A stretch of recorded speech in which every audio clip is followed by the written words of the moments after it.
Dear students, अभी तक हम इस यूनिट में पढ़ चुके हैं Fraunhofer diffraction due to a single slit and double slit. तो उसी थ्योरी को फर्दर आगे मॉडिफाई करते हुए हम पढ़ेंगे आज theory of plane diffraction grating. तो सबसे पहले हमें ये पता है कि सिंगल स्लिट में जब हमने स्टडी किया था उसके एनालिसिस में सिर्फ एक हमने स्लिट लिया था और उसके कारण जो भी डायफ्रैक्शन पैटर्न आया था उसको हमने कंप्लीट स्टडी किया था। सेकेंडली, जब हमने बात की थी डबल स्लिट की, डबल स्लिट में हमने दो स्लिट्स ली थी जो कि कुछ सेपरेशन बी से सेपरेटेड थी। आज प्लेन डायफ्रैक्शन ग्रेटिंग में हम क्या स्टडी करेंगे?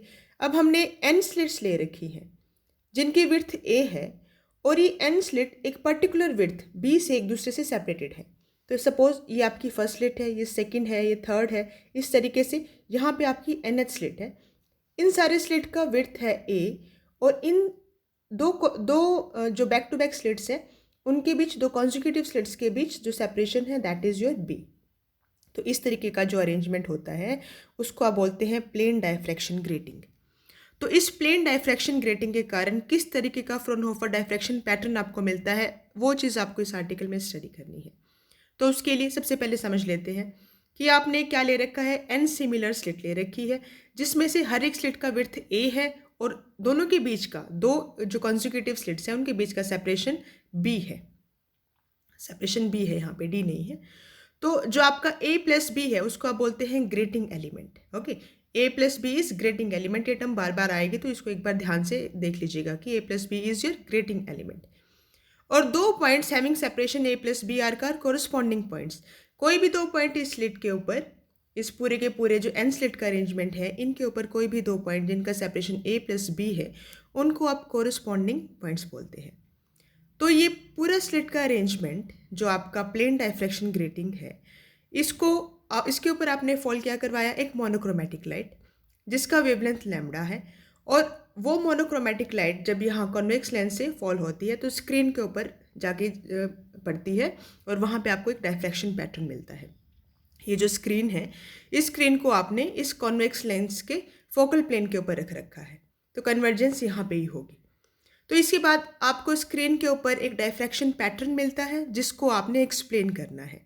तो उसको एक्सप्लेन करने के लिए हम क्या सपोज कर लेते हैं कि सारी की सारी जो ये रेज हैं, लाइट रेज जो हर एक इंडिविजुअल स्लिट से आ रही हैं, मान लो कि वो एक पर्टिकुलर एंगल थीटा के ऊपर डायफ्रैक्टेड है। ये सारे का एंगल थीटा है, लेकिन जो रेज यहाँ पे पॉइंट पी पे जाती है उनके बीच में आपस में फेज डिफरेंस या फिर कहीं पाथ डिफरेंस आ जाता है। तो सबसे पहला जो काम है हमारा वो है पाथ डिफरेंस निकालना। अब पाथ डिफरेंस कैसे निकालेंगे आप, उसके लिए आपने क्या किया, जो यहाँ पे जो आपका फर्स्ट स्लिट है और जो आपका लास्ट स्लिट है इससे आप यहाँ पे एक परपेंडिकुलर ड्रॉ करते हैं। Suppose A H is your perpendicular. और उसके बाद क्या करेंगे, इंडिविजुअली आप पाथ डिफरेंस की जो फेज डिफरेंसेस है उनकी बात करेंगे। तो सबसे पहले कौन सा फेज डिफरेंस की आप बात करेंगे, सबसे पहले आप सिंगल स्लिट के फेज डिफरेंस की बात करेंगे। तो उसके लिए पहले आपको चाहिए पाथ डिफरेंस।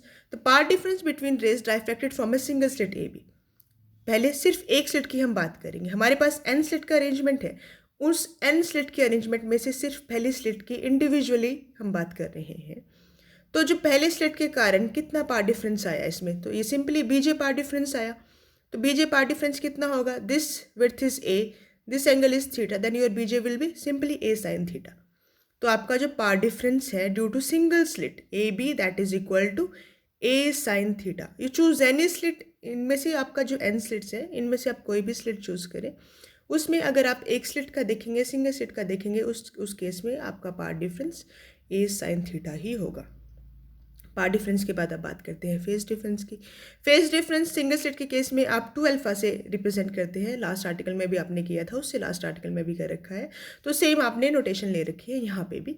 तो सिंगल स्लिट के कारण फेज डिफरेंस कितना इंट्रोड्यूस हुआ, इसको आपने लिखा 2 alpha that is equal to 2 pi by lambda into path difference. तो इस तरीके से आपको आपकी फर्स्ट इक्वेशन मिल गई जो कि है सिर्फ सिंगल स्लिट का, मतलब फर्स्ट इक्वेशन आपको सिंगल स्लिट का बिहेवियर बता रही है।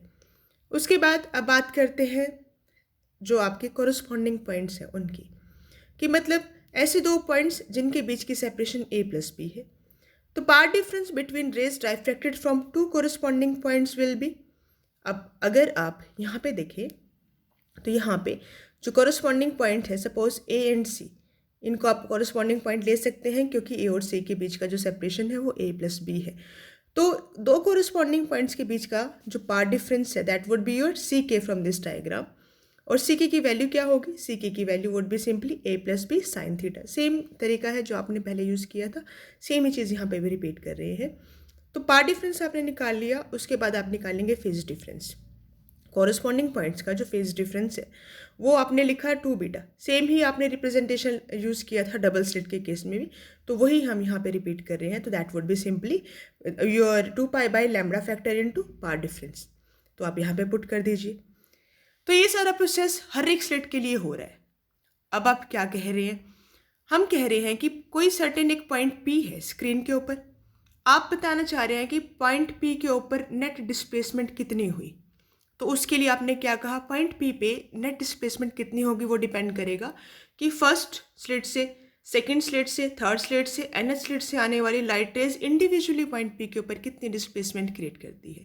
तो आपने कहा कि सपोज फर्स्ट स्लिट से आने वाली लाइट रेज जो कि थीटा एंगल पर डायफ्रैक्टेड है वो पॉइंट P के ऊपर एक y1 डिस्प्लेसमेंट क्रिएट कर रही है। सेकेंड स्लिट से आने वाली लाइट y2 डिस्प्लेसमेंट क्रिएट कर रही है। इसी तरीके से nth स्लिट से आने वाली लाइट जो है वो yn डिस्प्लेसमेंट क्रिएट कर रही है। तो पॉइंट P के ऊपर रिजल्टेंट डिस्प्लेसमेंट क्या होगा? That would be simply y1 + y2 up to yn। तो इसी चीज़ को यहाँ पे आपने रिप्रेजेंट कर रखा है कि आपके y1, y2, y3 क्या है? Displacement at point P due to all the rays diffracted from first, second, third and nth slit. तो फर्स्ट स्लिट ने कितना डिस्प्लेसमेंट क्रिएट किया? फर्स्ट स्लिट का जो डिस्प्लेसमेंट है that is y1, that is equal to a sin ω_t। और second slit में, first slit और सेकंड स्लिट के बीच जो कॉरस्पॉन्डिंग पॉइंट्स हैं उनके बीच जो आपका पाथ डिफरेंस था वो आपने ऊपर निकाला था, that is your a+b sin theta. तो कॉरस्पॉन्डिंग जो फेज डिफरेंस था उसको आपने 2 बीटा से लिखा था। तो आपका जो सेकेंड वाला वो है स्लिट है वो पॉइंट P पे कितनी डिस्प्लेसमेंट क्रिएट करेगा? यहाँ पे जो आपका एंगल है that would B now ω_t + 2 beta. 2 beta कहाँ से आया? ये सेम एक्सप्रेशन मैंने अभी दी है कि दो कॉरस्पॉन्डिंग पॉइंट्स के बीच का जो पार्ट डिफरेंस है, जो फेज डिफरेंस है सॉरी, इस केस में वो 2 बीटा है। इसी तरीके से आप y3 के लिए लिख सकते हैं और yn के लिए भी आप लिख सकते हैं। तो टोटल डिस्प्लेसमेंट क्या होगा? इन सब का सम होगा। इस केस में a आप बार बार रिपीट करें, a क्या है यहाँ पे? a है आपका resultant amplitude due to wave from a single slit. जो आपका एम्पलीट्यूड है वेव का जो कि एक सिंगल स्लिट से, मतलब ये एक सिंगल स्लिट का फैक्टर है कि जो सिंगल स्लिट से वेव निकल रही है उसका जो मैक्सिमम एम्पलीट्यूड है वो आपका a है और a की वैल्यू है a0 sin α/α। ये कहाँ से आया? जो आपने सिंगल स्लिट वाला एक्सप्लेनेशन दिया था उसमें आपने इसको डिराइव कर रखा है, तो वहाँ पे आप ये देख लीजिएगा दोबारा से। तो आपने ये लिख दिया, रिजल्टेंट एम्पलीट्यूड की बात कर रहे हैं। रिजल्टेंट एम्पलीट्यूड क्या होगा? इन सब का आप सम कर दीजिए। यहाँ पे वैल्यू पुट करें, a कॉमन आ जाएगा तो ब्रैकेट में आया sin ω_t + sin ω_t + 2 beta up to sin ω_t + n-1 2 beta. तो ऐसा कुछ लग रहा है कि ये एक साइन में अर्थमेटिक प्रोग्रेशन है। साइन की अर्थमेटिक प्रोग्रेशन को सॉल्व करने का जो फॉर्मूला है वो ये है। तो इस फॉर्मूला का आप यूज़ करें और यहाँ पे जो कॉरस्पॉन्डिंग वैल्यूज़ हैं वो पुट करें तो आपके पास y की वैल्यू आ जाती है। y is equal to a sin n beta by sine beta sin ω_t + n-1 beta. यहाँ पे जो ये फर्स्ट वाला फैक्टर है इसको आपने r से रिप्रेजेंट कर लिया। क्या है ये r? ये रिजल्टेंट एम्पलीट्यूड है। किसका resultant amplitude? Due to all the waves diffracted along angle theta और बीटा। अब यहाँ पे थीटा भी लिख रहे हैं, बीटा भी लिख रहे हैं, इसका मतलब क्या थीटा और बीटा इक्वल है? वो इक्वल नहीं है, वो एक रिलेशन से रिलेटेड है। कौन सा रिलेशन है? ये आपने ऊपर ही लिखा हुआ है कि आपका जो थीटा और बीटा है they are related by this relation.